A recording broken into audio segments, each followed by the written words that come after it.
शरीर की पवित्रता के लिए कई बार वर्णन हुआ है, जैसे शौच आदि में रज का प्रयोग।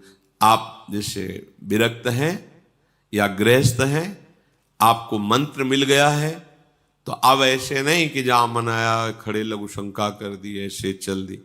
कोशिश करो। वैसे तो आजकल बोतलों में जल रखते हैं, छोटा गिलास रखा, या वो वैसे टेम्परेरी गिलास भी आते हैं, वो छोटे छोटे जो चाय पीने, वो पास है। लघु शंका गए, जल लिए, मूत्रेंद्रिय का प्रक्षालन किया, फिर हाथ धोया, फिर राधा वल्लभ श्री हरिवंश, राधा वल्लभ श्री हरिवंश, राधा वल्लभ श्री हरिवंश आचमन किया, और थोड़ा जल लेके से नाम जप करो, मंत्र जप करो, पवित्र वर्ष में। शौच गए, उतने ही कपड़े पहनो जितने आवश्यक है, जो धोने में काम आए।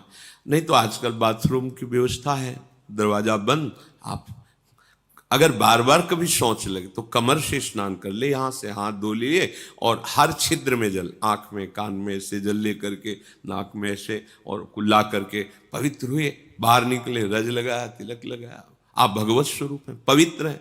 ये जो मनमानी आसुरी भाव नहीं है, फिर बुद्धि भ्रष्ट हो जाएगी, समझ में ही हमारी बात नहीं आएगी। बात समझ लेना, अगर आपका शरीर पवित्र नहीं है, वाणी पवित्र नहीं है, मन पवित्र नहीं, तो उपासना किस बात की हो रही? बोले दिखावे की क्या जरूरत है? ये सब बहिर्मुख लोगों के वचन। तस्मात् शास्त्रम प्रमाणम, शास्त्र आज्ञा कर रहा है।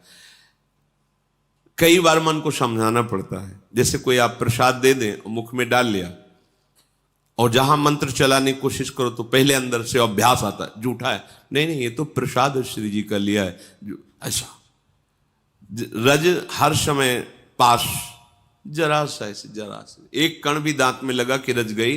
अब आप मंत्र जप कर सकते हो, अगर पानी की व्यवस्था, आचमन नहीं, रज।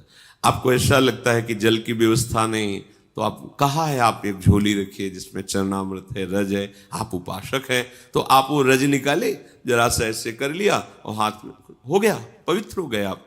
हर उपाय है, पर पवित्र जल से, रज से।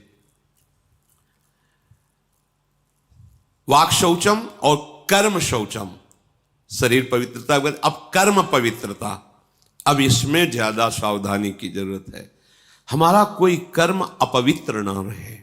अपवित्र कर्म होता है धर्म विरुद्धाचरण, कोई ध्यान ही नहीं देता, चाहे जितना हल्ला मचाओ कोई ले, तभी तो संत जन हार करके फिर मौन हो जाते हैं कि चलो नहीं कोई संभलने वाला, लगो हार गए। बड़े बड़े महापुरुष वर्षों उपदेश देने के बाद जब देखा कोई परिवर्तन नहीं, तब का 1,00,000 नाम जप करके आओ हमारे सामने, तब हम तुम्हारे प्रश्न का उत्तर देंगे। नहीं तुम प्रश्न करते रहोगे, उत्तर मिलता रहेगा, समझ में कुछ आएगा ही नहीं। नाम जप नहीं है तो पवित्रता हृदय में नहीं, कैसे बात समझोगे संतों की? तुम्हारी मलिन बुद्धि संतों की बात तक पहुंच जाएगी क्या? कर्म शौचम, कर्म शास्त्र प्रमाणित, गुरु उपदिष्ट, कोई भी कर्म ऐसा जो अधर्माचरण कहलाता है, वो हृदय अगर थोड़ा सा भी धर्म में चल रहा है तो आपका हृदय उत्तर देने लगेगा। ये गलत है, ये गलत। ज्यादा जानकारी के लिए रजिस्टर रखने की जरूरत नहीं है, वो हृदय ही है, वो बता देता रहेगा यहां गलत हो रहा है, सावधान हो जाए। नहीं समझ में आ रहा, संतों से पूछ लीजिए, भगवान से पूछ लीजिए। सच्ची कहते हैं, तुम हृदय में 1 मिनट शांत होइए और प्रभु से पूछिए, स्वामी प्रभु ये कार्य मुझे लगता है गलत है कि सही, आप अगर सही है तो हृदय शीतल हो जाएगा, गलत है तो जलन और संशय हो जाएगा, बस फिर अब उसको मत कीजिए।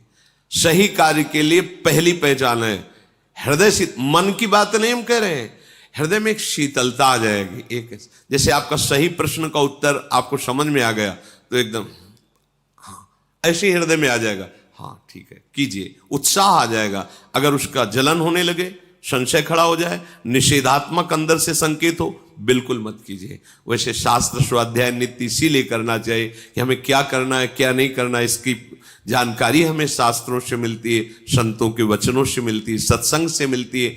तो हमारा जब शरीर शुद्ध हो और कर्म शुद्ध हो, तो जो परम शुद्ध आत्म स्वरूप है उसमें आपका अनुभव हो जाएगा, आपका प्रवेश हो जाएगा, अपने स्वरूप में प्रवेश हो जाएगा, अर्थात शुद्ध ज्ञान आपके अंदर प्रकाशित हो जाएगा।